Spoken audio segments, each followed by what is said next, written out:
कार्तिक महात्मा। ओम नमो भगवते वासुदेवाय। शुक्लांबरधरं विष्णु शशिवर्णं चतुर्भुजं प्रसन्नवदनं ध्यायेत् सर्वविघ्नोपशान्तये। व्यासाय विष्णुरूपाय व्यासरूपाय विष्णवे नमो वै ब्रह्मविदये वसिष्ठाय नमो नमः। भारतीय धार्मिक परंपरा रे वेद उपनिषद रामायण महाभारत सह अष्टादश पुराणर स्थान मध्य महत्वपूर्ण। व्यासकृत अष्टादश पुराण मानकरे पद्म पुराणर स्थान द्वितीय। इहलोकरे आनंदमय सावलील जीवन सह परलोकरे आनंदमय धाम प्राप्ति पाई समस्त शास्त्र पुराण मार्गदर्शक।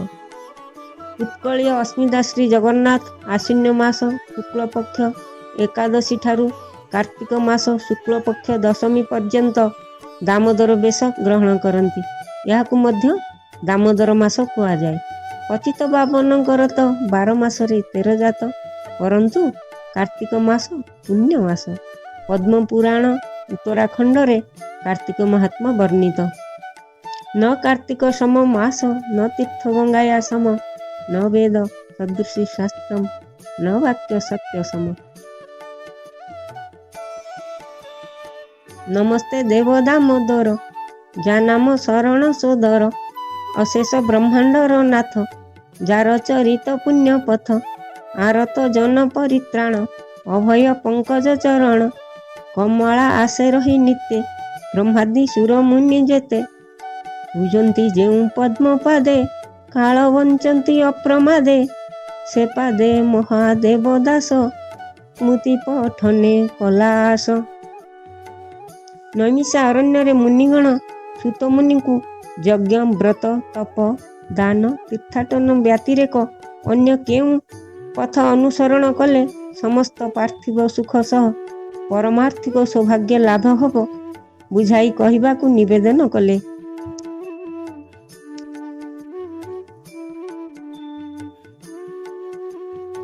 सुतमुनि पिता रोमहर्षणଙ୍କ ठारू प्राप्त समस्त पुराणर सारमर्म ऋषिमानଙ୍କ सम्मुखरे उपस्थापना करिथिले। सुत कहिले, जे विष्णु सूर्य व्यास रूपी से व्यास श्रीकृष्ण स्वरूपी। से व्यास मुखरु निर्गत कार्तिक कृत महाव्रत। सकल अर्थ सार सेही तहिरे तो स्वभावग्राही। जे व्रते हुए रोग नाश सकल पाप हुए ध्वंस। मिले उत्तम पुत्र नाती आबर बढ़ई संपत्ति। सकल तीर्थ फल पाए अंते वैकुंठ पुर जाए। श्रीकृष्णଙ୍କର 8 पाठ वंशीଙ୍କ ମଧ୍ୟରୁ ଲାବଣ୍ୟମୟୀ ସତ୍ୟଭାମାକୁ ଶ୍ରୀକୃଷ୍ଣ ଅତ୍ୟନ୍ତ ଭଲ ପାଉଥିଲେ। ତାଙ୍କ ସହ ଚତୁର୍ଦଶ ଭୁବନ ପରିଦର୍ଶନ ସହ ଦ୍ୱାରିକ ଫେରିଲେ। ସତ୍ୟଭାମା ସୌଭାଗ୍ୟବତୀ ମନେକରି ନିଜକୁ କେଉଁ ପୁଣ୍ୟ ହେତୁ ପ୍ରଭୁଙ୍କର ଏଭଳି ପ୍ରେମ ଲାଭ କରୁଛନ୍ତି ତାହା ବୁଝାଇବାକୁ କହିଲେ। ପ୍ରଭୁ କହିଲେ, ଶୁଣସ୍ତେକ ମନାକାନ୍ତ ଅର୍ଥତଂ ପୂର୍ବଜନ୍ମନି ପୁଣ୍ୟବ୍ରତଂ କୃତବତୀ ତଂ ସର୍ବ କଥୟାତି ମେ। ଅସିତ କୃତ ଯୁଗ ଶାନ୍ତ ମାୟା ପୂର୍ଜା ଦ୍ୱିଜୋତ୍ତମମ୍ ଆତ୍ରେୟ ଦେବ ଶର୍ମେତି ବେଦ ବେଦାଙ୍ଗ ପାରଙ୍ଗମ।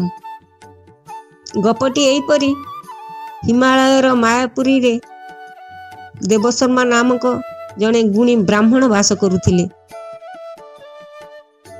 ତାଙ୍କର ପତ୍ନୀ କନ୍ୟା ସନ୍ତାନଟିଏ ଜନ୍ମ କରି ଇହଧାମ ପରିତ୍ୟାଗ କଲେ।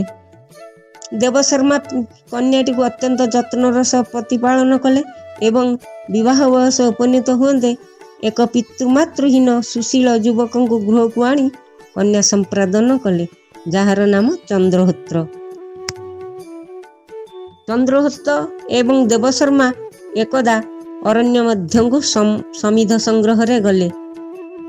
ଦୈବାତ ଏକ ଅସୁରର ସମ୍ମୁଖୀନ ହେଲେ, ତା ଦ୍ୱାରା 2 ଜଣଙ୍କର ପ୍ରାଣ ନାଶ ହେଲା।